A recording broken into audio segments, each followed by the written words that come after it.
My name is Jose. I'm Eleanor. I'm Octavia. Hello, my name is Jerry.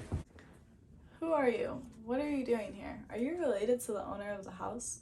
I don't need someone like you going on the book or whatever you guys call it and posting things. These words were said to me when I was coming in to check on a family member.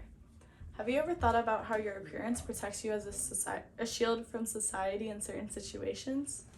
This past summer, I received a call from my aunt asking me to check in on her 90-year-old father-in-law who she could not get in contact with over the weekend. John lived in the neighborhood across from mine, so I agreed, thinking I was doing a good deed. Although we were not blood relatives, he was like a second grandfather to me. Upon arriving to his house, I was bombarded with these questions by sheriffs. I am half Hispanic and half white, and I've lived my entire life believing I was white passing. I never thought in my 17 years of life I would experience something like this. Stereotypical assumptions because of one's race, color, or ethnicity are very disheartening. Are my ethnic features off-putting to you? At the time, I was wearing an oversized t-shirt, shorts, and flip-flops. Would you like me to fit into the generic model of everyone else in the suburb?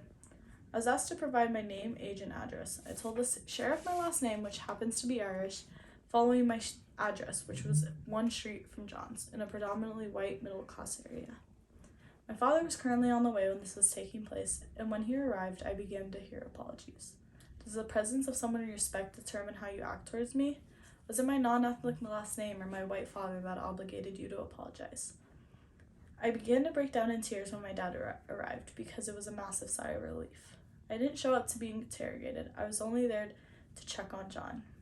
I had an interaction with the cops a few months prior when I was pulled over for having a headlight bulb out.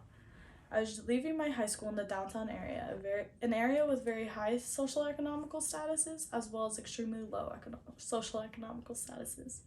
At the time, I was a 16-year-old girl who had been driving for 2 months and was not worried about the flashing lights.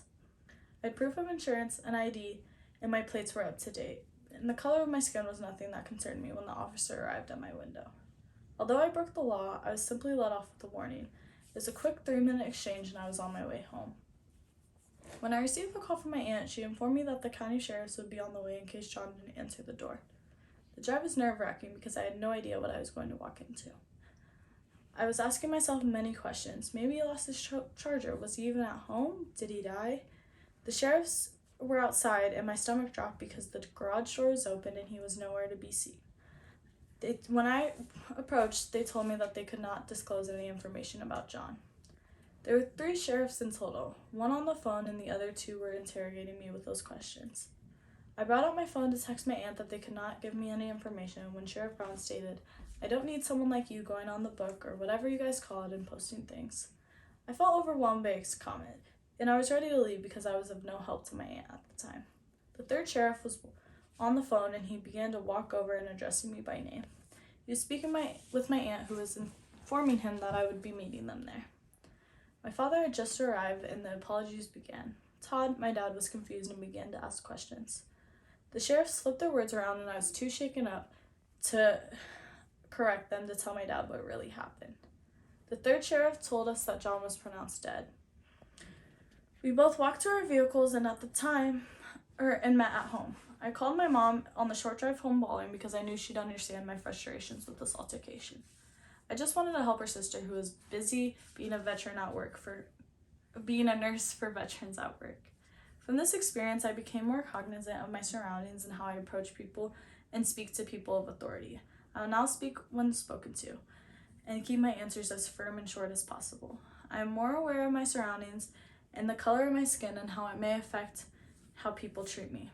I felt like I was living a lie, and I now consider myself lucky that I had gone this long without facing any form of discrimination. This experience was a harsh reality check, but it made me embrace my ethnic background and features even more. I began to brush up on my Spanish because I would be disappointed if I had lost the language. I even spent a week with my grandma learning about the history of my family and how to cook our family recipes. I would not change a thing about the way I appear to others, but I do wish it didn't have such an effect on the way people treat each other. I am proud to be a young Mexican-American woman in the U.S. Police officers and deputy sheriffs are supposed to protect civilians from harm, not make people fear for their lives when they hear sirens or see blue and red lights. Although it may sound bad, my mother was always appreciative that her children wouldn't have to endure the same discrimination that she did growing up. because we are of a fairer skin tone.